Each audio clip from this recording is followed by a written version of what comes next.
Good morning student. आप सभी लोगों ने टेस्ट दिया।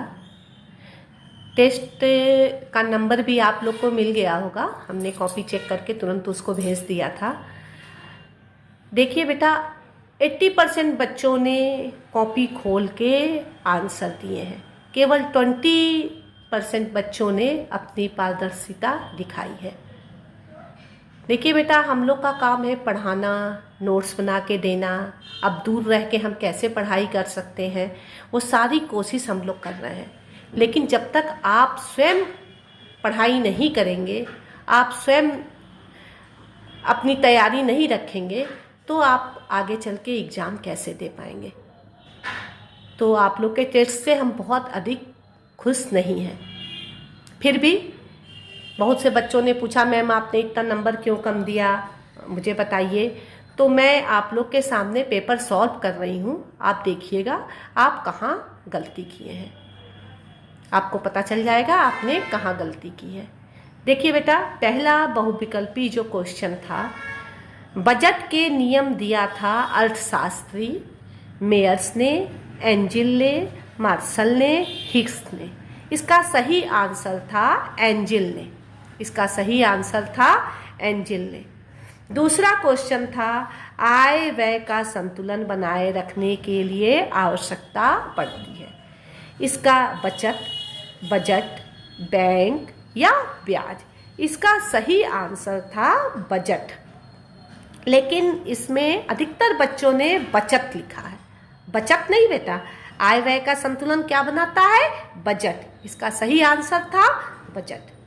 तीसरा क्वेश्चन था, सरकारी कर्मचारियों को सेवानिवृत्ति के उपरांत प्राप्त होती है, क्या प्राप्त होती है? बोनस, पेंशन, वेतन, इनमें से कोई नहीं। इसका सही आंसर था पेंशन। इसका सही आंसर था पेंशन। नियमित वेतन के अतिरिक्त प्राप्त होने वाली निःशुल्क चिकित्सा सुविधा है, क्या है? देखिए, इसको हमने बहुत अच्छे से पढ़ाया था। अतिरिक्त आय, अनावश्यक आय, अप्रत्यक्ष आय, गैर कानूनी आय।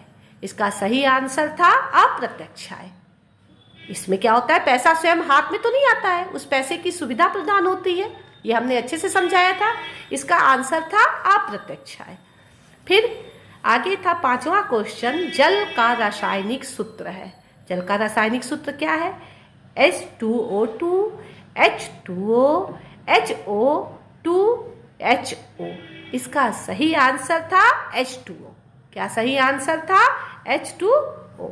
इसका सही आंसर था H2O। और इसके बाद छठवां क्वेश्चन था, कुओं का जल शुद्ध करने के लिए किसका प्रयोग किया जाता है? गंधक का, पोटेशियम परमैंगनेट का, सोडियम का या कॉपर सल्फेट का। इसका सही आंसर था पोटेशियम। क्या था? कहता है पोटेशियम परमैंगनेट का इसका सही आंसर था। हैजा किस जीवाणु द्वारा फैलता है? Tetani, vibrio cholera, typhi, bacillary. इसका सही आंसर था विब्रियो कॉलरा।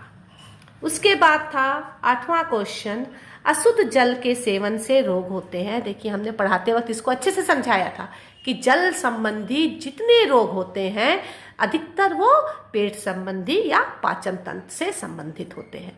तो इसका पहला था श्वसन तंत्र से संबंधित, पाचन तंत्र से संबंधित, पेशी तंत्र से संबंधित, किसी भी तंत्र से संबंधित। इसका सही आंसर था पाचन तंत्र से संबंधित। इसके बाद नौवां क्वेश्चन था आपका, घर पर वस्त्र सिलने से बचत होती है। किसकी बचत होती है? परिश्रम की, समय की, कपड़ा एवं धन की, किसी की नहीं। इसका सही आंसर था कपड़ा एवं धन की।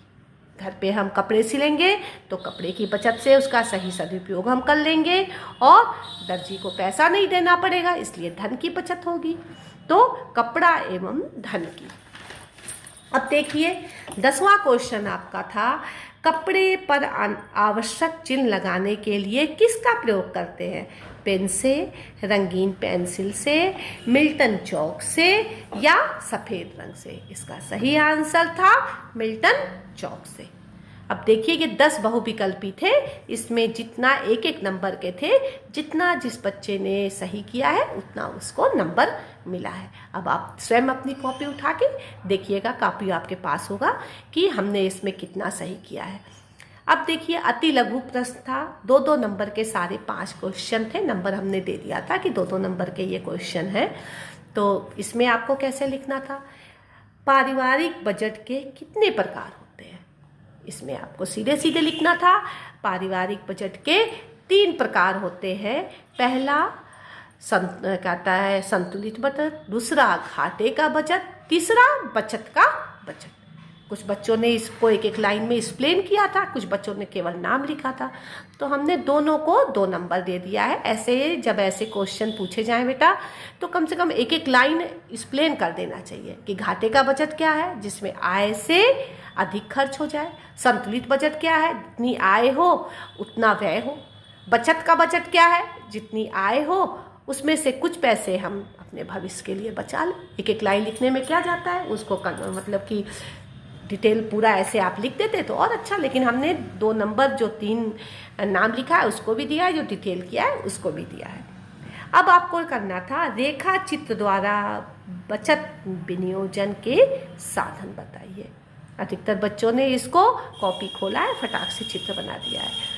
तो इसका आपका आंसर था, आपको हम नोट्स बनाते वक्त बताए भी थे, इसको सीधे सीधे आपको इस तरह से दर्शा देना था। जब भी रेखा चित्र द्वारा पूछा जाए तो शॉर्ट में आप सब ऐसे बना करके और आप इसको लिख दीजिए। इसमें से अगर बच्चों ने 5-6 नाम भी लिखे हैं तो हमने 2 नंबर उनको दे दिया है। ये आपको लिखना था। बचत विनियोजन के कौन कौन से साधन हैं, तो बीमा है, डाकघर है, बैंक है, शेयर है, चिटफंड फंड है, यूनिट ट्रस्ट है, भविष्य निधि योजना है। इसमें से आपने 5 भी लिखा है तो हमने इसे में आपको पूरा नंबर दिया है। अब था कि रेखा चित्र द्वारा जल के स्रोत बताइए। रेखा चित्र द्वारा जल के स्रोत बताइए। इसमें देखिए नोट्स हमने आपको भेजा था, इसमें आपको बताया था कि रेखा चित्र द्वारा कैसे जल के स्रोत बनाना था। पहले समुद्र, फिर वर्षा, फिर वर्षा का जल 2 भाग में बट जाता है, कुछ धरातल पे रहता है, कुछ भूमि के अंदर चला जाता है। फिर वो हमको कैसे प्राप्त होता है, नदियों, झीलों, झरने और तालाब द्वारा। और भूमिगत जल जो होता है वो कैसे प्राप्त होता है, स्रोतों द्वारा और नलकूप द्वारा।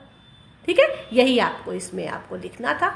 तो बच्चों ने देख के कुछ तो बनाया है और कुछ ने गलत किया है।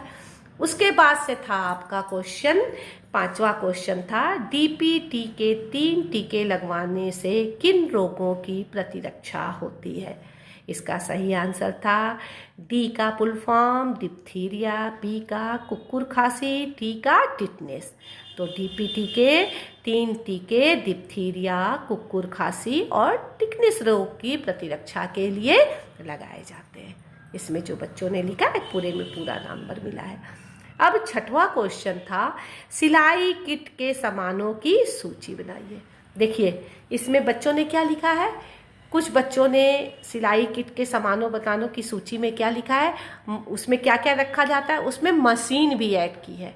ज़रा आप ध्यान से सोचिए कि क्या एक सिलाई किट डिब्बे में या बैग में मशीन आप रख सकते हैं, बताइए आप ही, मशीन रख सकते हैं। तो जिस बच्चों ने मशीन लिखा है उसको अब मैं सीधे सीधे 1 नंबर काट ली हूँ, 1 नंबर दी हूँ। सारे लिखा है लेकिन अगर मशीन लिखा है तो मैंने 1 नंबर काट लिया है उसका। आप खुद सोचिए कि क्या एक डिब्बे में और एक किट में, एक बैग में आप मशीन को रख सकते हैं। सब थोड़ा सा ध्यान दे के बात को लिखना चाहिए। कॉपी उठाया, किताब उठाया और नकल जो है करना स्टार्ट कर दिया, तो नकल के लिए भी अक्ल चाहिए।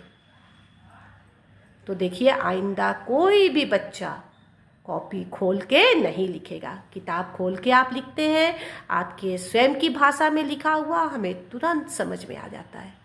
फिर भी मुझे कॉपी चेक करनी थी, हम तो आपके पास थे नहीं देखने के लिए कि आप नकल किए या कॉपी खोल के लिखे, इसीलिए हमने लिखा था कि सभी बच्चे परीक्षा अपने अभिभावक की निगरानी में देंगे।